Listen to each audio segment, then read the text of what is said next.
कक्षा 11 गणित पहला चैप्टर है समुच्चय। सबसे पहले समुच्चय की परिभाषा क्या है, समुच्चय कहते किसे हैं, इसकी बात हम आपसे करेंगे।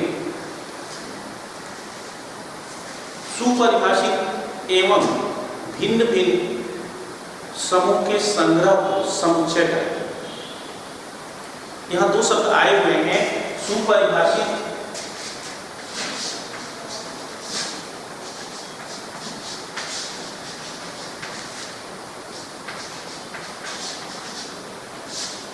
और दूसरा आया है भिन्न भिन्न।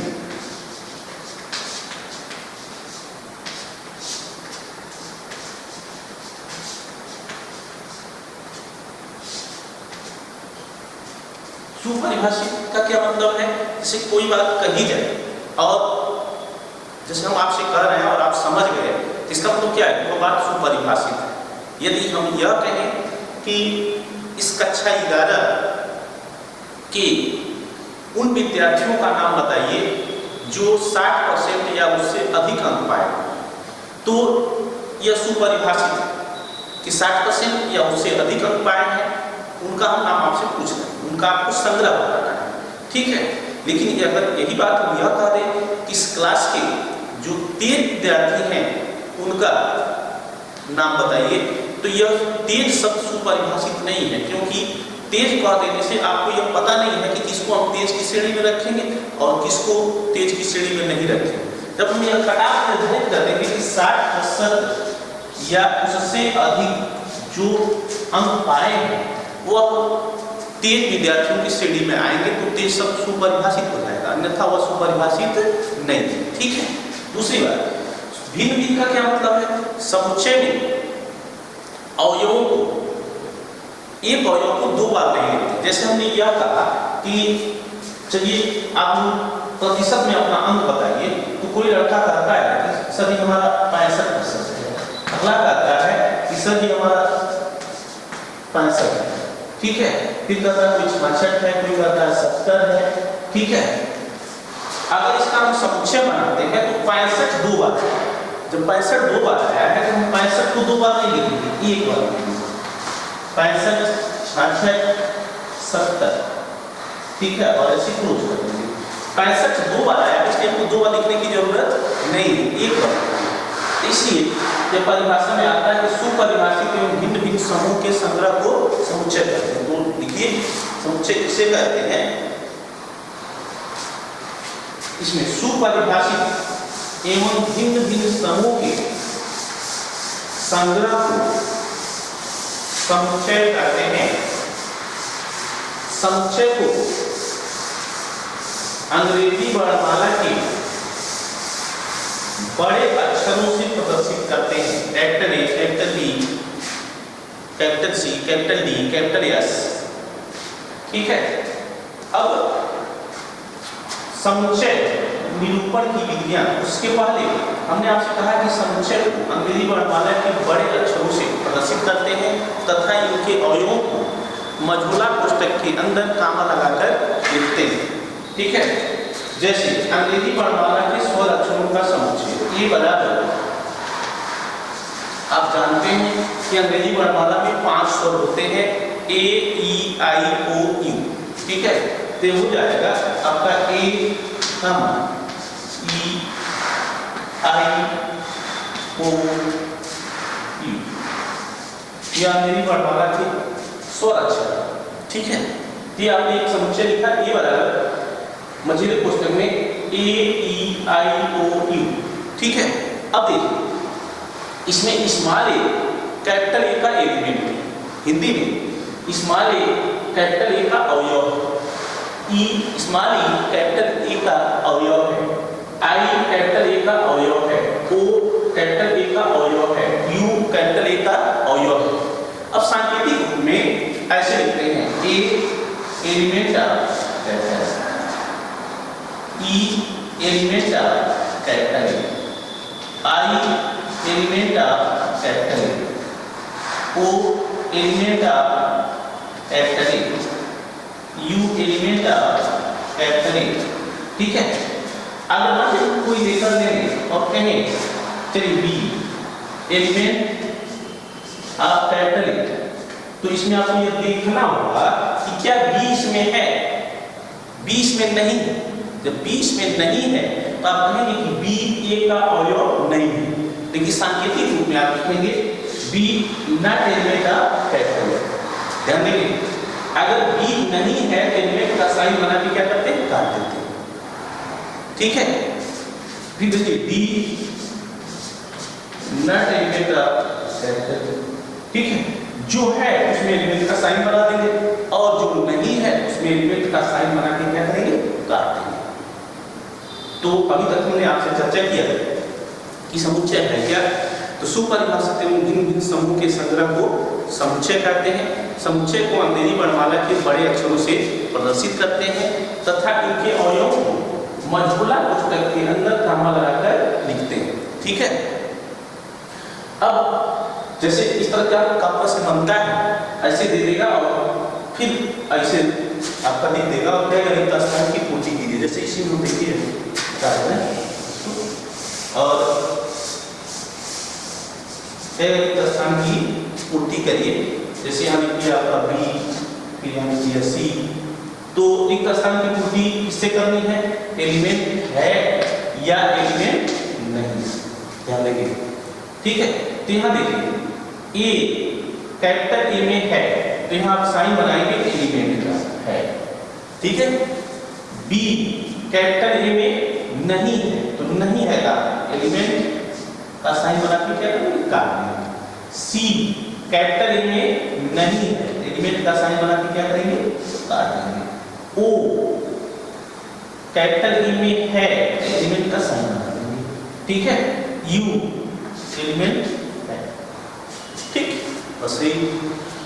अब आगे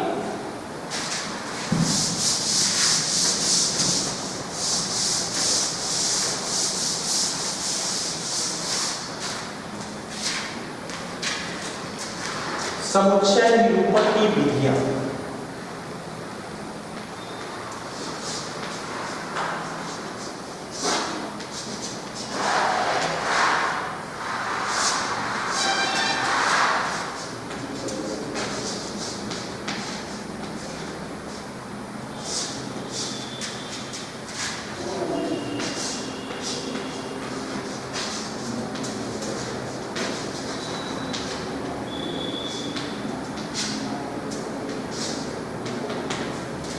समुच्चय निरूपण की विधियां।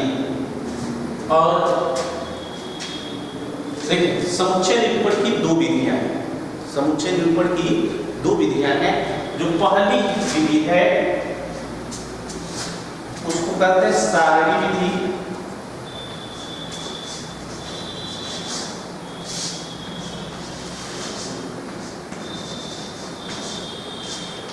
या इसी को रोस्टर विधि,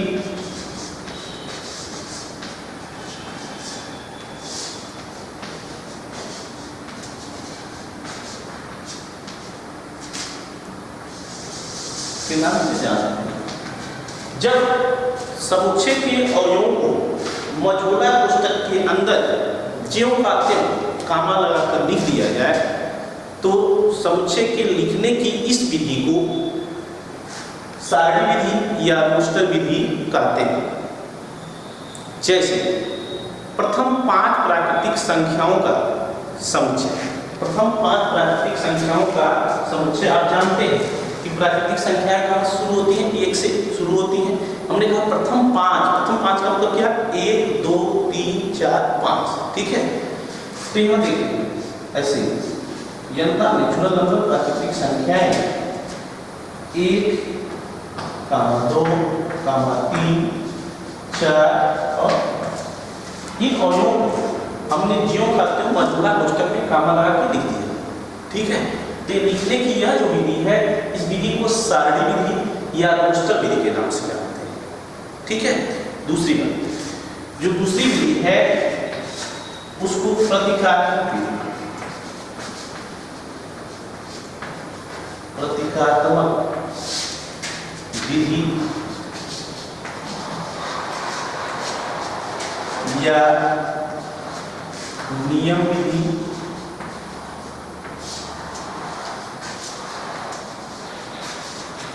या गुण विधि या समुच्चय निर्माण विधि भी कहते हैं। यह क्या है? इसमें समुच्चय के अवयवों को प्रतीकों की सहायता से प्रदर्शित करते हैं। ठीक है, जैसे यही तो आपका समुच्चय है, ऊपर जो लिखे हुए हैं कि प्रथम 5 प्राकृतिक संख्याओं का समुच्चय। प्रथम 5 प्राकृतिक संख्याओं को हमने जो कहते हैं लिख दिया। इस विधि को क्या करते हैं? रोस्टर विधि करते हैं, सारणी विधि करते हैं। लेकिन इसी को अगर हम प्रतीकों की सहायता से प्रदर्शित करते हैं, देखिए यहाँ यक्स सचदय, जहां यक्स बिलोंग्स टू, या ऐसे लिखें यक्स एक प्राकृतिक संख्या है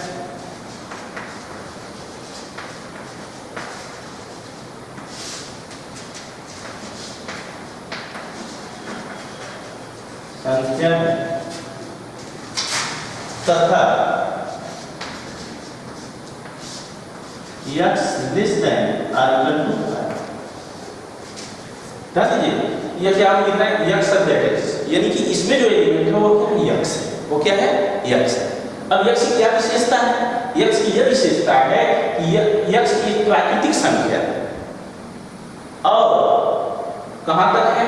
5 के बराबर या उससे कम। तो आप जानते हैं प्राकृतिक संख्या 1 से शुरू होती है और यहां लिखा दिया कि 5 के बराबर या उससे कम है। ठीक है, इसका मतलब क्या? 1 है, 2 है, 3 है, 4 है, 5। यहाँ ज्यों का क्यों लिखा? तो कौन सी विधि है? सारणी विधि, रोस्टर विधि है। और यहाँ प्रतीकों की सहायता से प्रदर्शित कर दिया, इसलिए कौन सी विधि है? प्रतीकात्मक विधि है। यहाँ यक्स में एक नियम है। क्या नियम है? कि यक्स एक प्राकृतिक संख्या है। तो जब यहाँ नियम लग गया तो यह कौन सी विधि है? नियम विधि। यक्स का यह गुण है कि यह प्राकृतिक संख्या है, तो यह कौन सी विधि है? गुण विधि है। ठीक है, तो समुच्चय निरूपण की कितनी विधि? 2 विधि।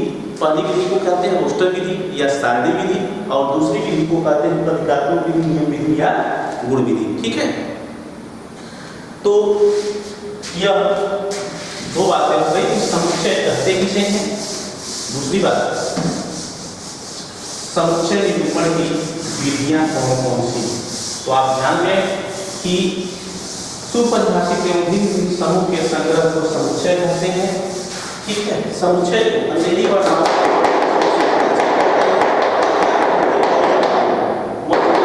के अंदर कामा लगाकर लिखते हैं। ठीक है, समुच्चय निरूपण की 2 विधियां हैं। पहली विधि को सारणी विधि या रोस्टर विधि के नाम से जानते हैं और जो दूसरी विधि है उसको प्रतीकात्मक विधि के नाम से जानते हैं। ठीक है, अब इस पे उदाहरण आता है कि निम्न को उदाहरण देख रहे थे।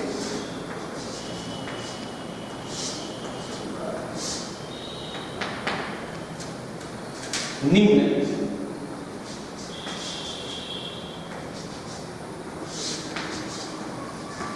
समुच्चयों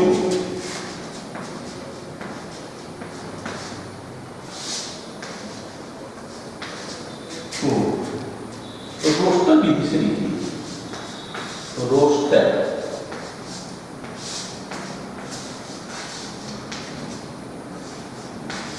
विधि से लिखो।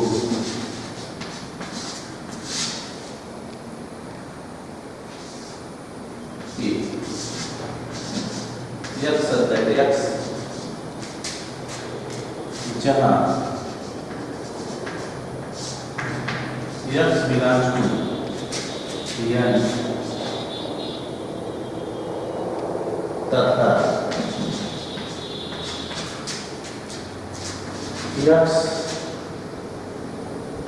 1 के बराबर या उससे बड़ा है, 9 के बराबर या उससे छोटा।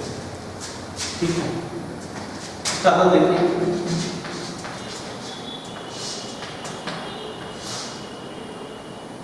क्या कर रहा है? रोस्टर विधि से लिखिए, सारणी विधि से लिखना है। अब कह रहा है कि यक्स प्राकृतिक संख्या है और यक्स की क्या स्थिति है, 1 के बराबर या उससे बड़ा है, 9 के बराबर या उससे छोटा है। तो आपको बताया गया है कि रोस्टर विधि में लिखने के लिए या सादी विधि में लिखने के लिए समुच्चय के अवयवों को ज्यों का त्यों वैसे ही लिखते हैं, ठीक है। तो यहाँ क्या होगा, 1 से शुरू प्राकृतिक संख्या का शुरू होती है, 1 से शुरू होती है और यहाँ लिखा भी है कि यक्स 1 के बराबर या उससे बड़ा है, 9 के बराबर या उससे छोटा है। तो हो जाएगा आपका 1 2 3 4 5 6 7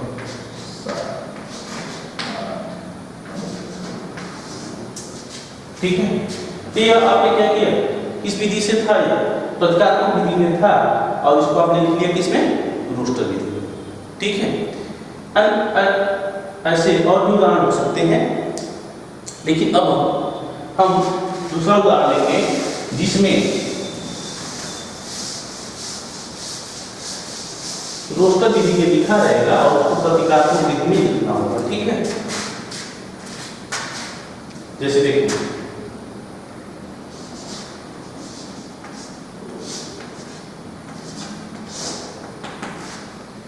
जैसे लिखा है ए बराबर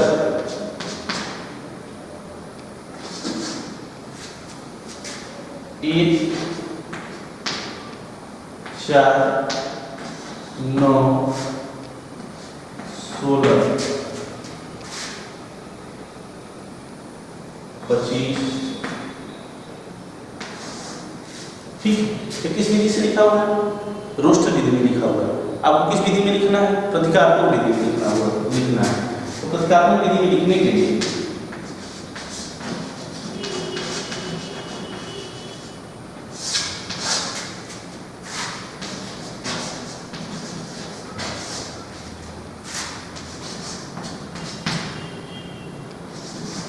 ध्यान यह है, यह एक है, एक का वर्ग 1 होता है, ये क्या है 2 है, 2 का वर्ग 4 और ये 3 का वर्ग 9 है, 4 का वर्ग 16 है, 5 का वर्ग 25 है।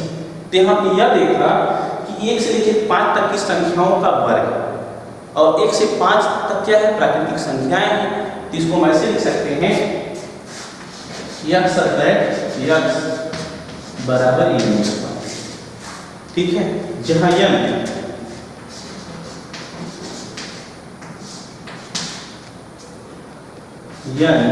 Belongs to capital N natural number तथा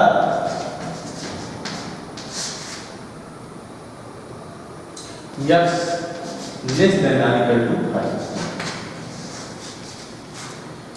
इसका क्या मतलब है कि प्रथम 5 प्राकृतिक संख्याओं का वर्ग है, प्रथम 5 प्राकृतिक संख्याओं का वर्ग है। तो यह प्रथम 5 प्राकृतिक संख्याओं का वर्ग ज्यों का त्यों लिख दिया गया। तो कौन सी विधि है, रोस्टर विधि या सादी विधि है और यहाँ संकेतों की सहायता से लिख दिए। यह कौन सी विधि है, प्रतीकात्मक विधि है, नियम विधि है या गुण विधि है, ठीक है। तो यह समुच्चय निरूपण की विधियां हो गई और उस पर आधारित कुछ प्रश्न हो गए। अब आगे समुच्चय के प्रकार।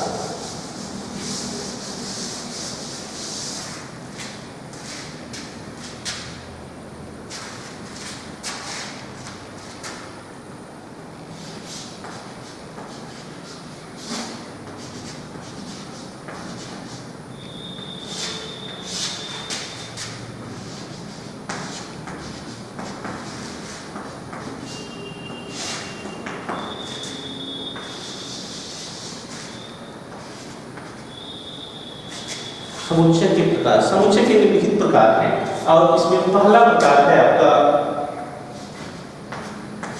रिक्त समुच्चय।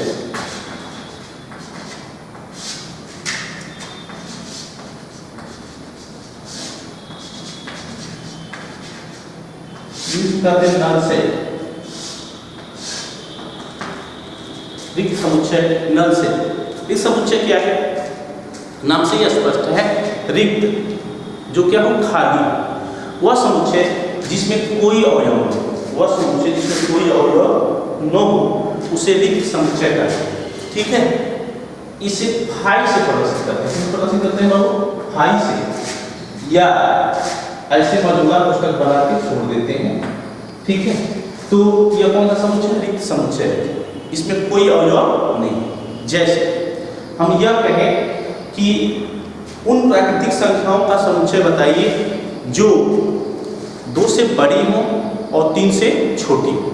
तो 2 से बड़ी और 3 से छोटी कोई प्राकृतिक संख्या नहीं होती। इसका मतलब क्या कि इस समुच्चय में कोई अवयव नहीं है, कोई अवयव नहीं है, या दूसरे शब्दों में कहें इसका मतलब क्या है, रिक्त है, खाली है। तो इस समुच्चय को हम क्या कहेंगे, रिक्त समुच्चय कहेंगे। ठीक है, तो रिक्त समुच्चय किसे कहते हैं, किसे सुन लें, वह समुच्चय जिसमें कोई अवयव न हो उसे रिक्त समुच्चय कहते हैं। इसे फाई से प्रदर्शित करते हैं। ठीक है, दूसरा है एकल समुच्चय।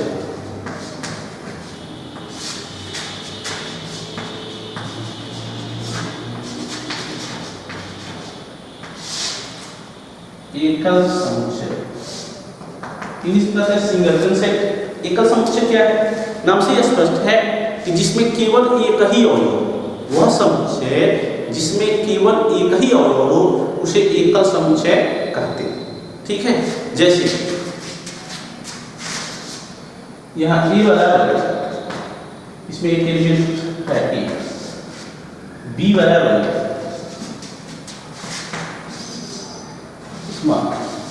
इसमें कितना अवयव, एक अवयव है, इसलिए कैसा समुच्चय है, एकल समुच्चय।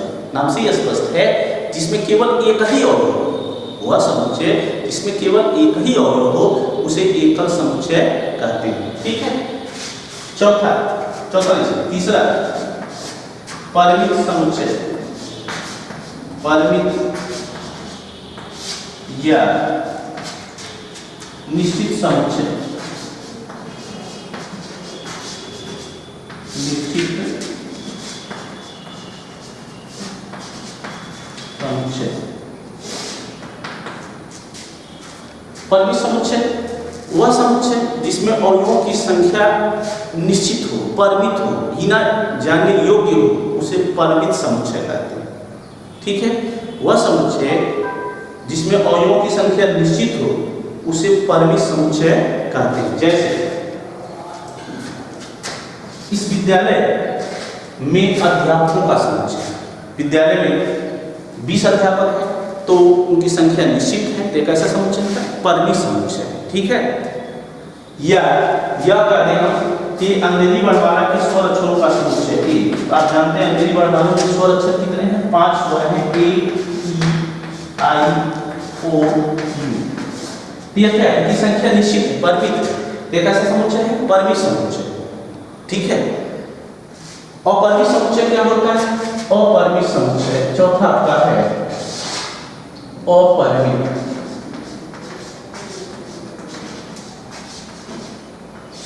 समुच्चय।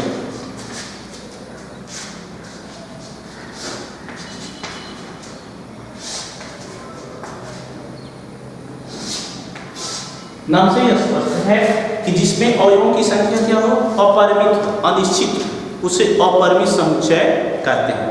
जैसे हम कह रहे हैं प्राकृतिक संख्याओं का समुच्चय, बस इतना ही कहते हैं प्राकृतिक संख्याओं का समुच्चय। आज उसके बाद कुछ लोग बोले तो यह कैसा हो जाएगा, 1 2 3 4 ठीक है, इसमें अवयवों की संख्या निश्चित नहीं है, तो यह कैसा समुच्चय है, अपरिमित समुच्चय। ठीक है, तो यहाँ हमने समुच्चय के 4 प्रकार की बात की आपसे। रिक्त समुच्चय वह समुच्चय जिसमें कोई अवयव न हो, खाली हो, उसे रिक्त समुच्चय कहते हैं। इसे फाई से प्रदर्शित करते हैं या मधुरा पुस्तक कला को छोड़ देंगे, उसमें कोई एलिमेंट नहीं लिखेंगे, तो एक ऐसा समुच्चय है आपका रिक्त समुच्चय। एकल समुच्चय वह समुच्चय जिसमें केवल एक ही अवयव हो उसे एकल समुच्चय कहते हैं। परिमित या निश्चित समुच्चय वह समुच्चय जिसमें अवयवों की संख्या निश्चित हो उसे परिमित समुच्चय कहते हैं। और फिर अपरिमित समुच्चय वह समुच्चय जिसमें अवयवों की संख्या निश्चित न हो उसे अपरिमित समुच्चय कहते हैं। ठीक है, अब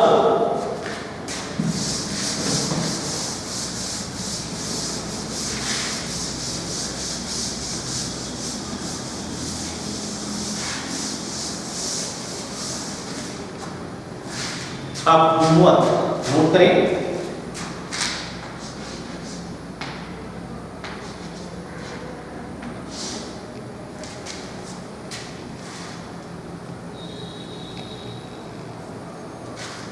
निम्न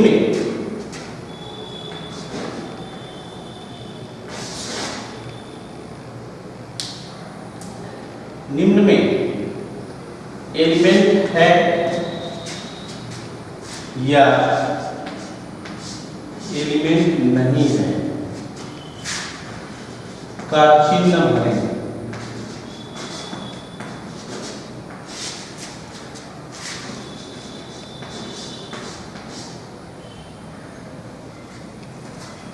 यदि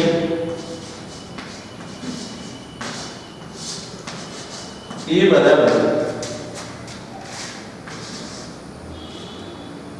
2, 3, 5,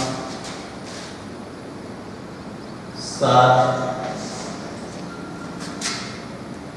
1 खाली स्थान 1, 2 खाली स्थान 1, 3 खाली स्थान 1, 4 खाली स्थान 1। अब इसमें एलिमेंट है नहीं है इसका साइन आपको भरना है, ठीक है। दूसरा,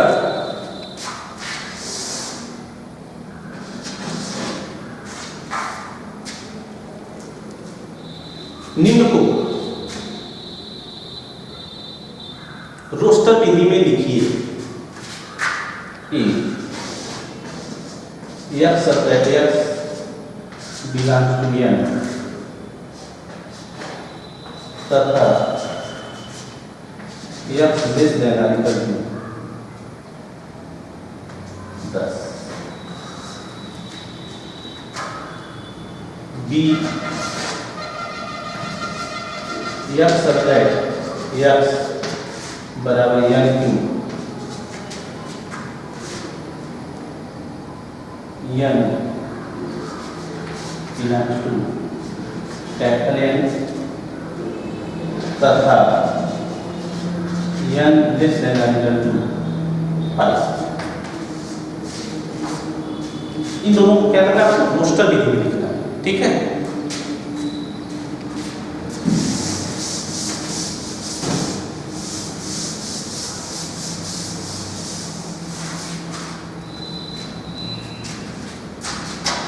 तीसरा, रिक्त समुच्चय किसे कहते हैं तथा इसे किससे प्रदर्शित करते हैं। 4,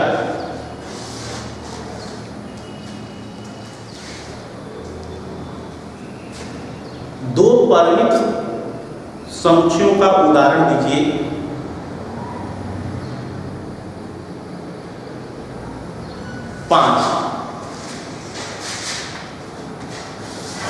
अपरिमित समुच्चय किसे कहते हैं, एक उदाहरण भी दीजिए। इतना होमवर्क आपके लिए, इसको आप करेंगे, जो दिक्कत होगी उसको व्हाट्सएप के माध्यम से पूछ लेंगे। अब अगले वीडियो में मैं आपको पढ़ाऊंगा उप समुच्चय